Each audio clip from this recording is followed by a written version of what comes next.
বেজেছিল ভোটের বাদ্যি, চলেছে প্রচারের লড়াই, আর সেই লড়াইয়ের প্রার্থীদের পরিচয় ও প্রতীক চিহ্ন হিসেবে শহরের আনাচে কানাচে ভরে গিয়েছিল রাজনৈতিক দলের পোস্টার, ব্যানার আর দলীয় পতাকায়। রাজ্য 2 দফায় ভোট, কিন্তু প্রথম দফায় ছিল 16টি জেলার 152টি আসনে ভোট। কালিয়াগঞ্জ বিধানসভা প্রথম দফায় ভোট ছিল।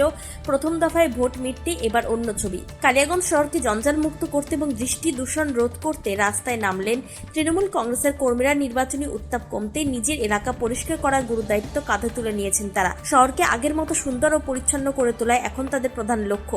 দলীয় পতাকা থেকে শুরু করে প্রচারে ব্যবহৃত প্লাস্টিকের ফ্লেক্স, ব্যানার সরানো বাদ যাচ্ছে না কিছুই। এই বিষয়ে কালিয়াগঞ্জ পুরসভার তৃণমূল কাউন্সিলর রথীন্দ্রনাথ গুহ বলেন, ভোটের সময় প্রচারের প্রয়োজনে আমরা পতাকা, ব্যানার লাগিয়েছিলাম, কিন্তু এখন ভোট শেষ। এই ফ্লেক্স বা প্লাস্টিক গুলো ফেলে রাখলে শহরের সৌন্দর্য নষ্ট হয়, পরিবেশের ক্ষতি হয়। আমরা শহরকে পরিষ্কার রাখতে এই উদ্যোগ নিয়েছি। সাধারণ মানুষের যাতে কোনো অসুবিধা না হয় সেটাই আমাদের দেখা উচিত বলে জানান পুরসভার তৃণমূল কাউন্সিলর রথীন্দ্রনাথ গুহ। তিনি আর কি জানিয়েছেন শুনবো। দাদা, আপনার নাম? আমার নাম রথীন্দ্রনাথ গুহ।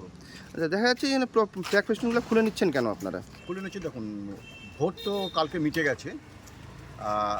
আমরা ভোটের জন্যই এই ভোটের প্রচারের জন্য আমরা আমাদের ফ্লেক্স বা পতাকা ঝান্ডাগুলো লাগিয়েছিলাম।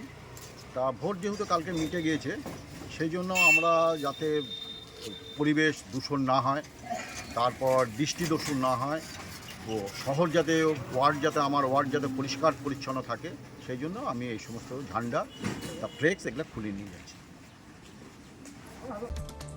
তাদের এই পদক্ষেপের ফলে জোড়াফুল শিবিরের ওপর মানুষের আস্থা আরও এক ধাপ বেড়ে গেল বলে মনে করছেন অনেকেই।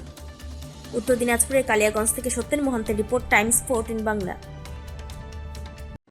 মুখের উজ্জ্বলতা হারিয়ে গেছে, স্পট পড়ে গেছে, ব্রণ ভর্তি, তাই আর দেরি না করে আজই আসুন রায়গঞ্জের চণ্ডীতলায় হেলথ প্লাস মাল্টি স্পেশালিটি ক্লিনিকে এবং এখানে পান অভিজ্ঞ ডাক্তার দ্বারা ফ্রি স্কিন টেস্ট। আরো বিস্তারিত জানতে যোগাযোগ করুন 9674895169 এই নম্বরে।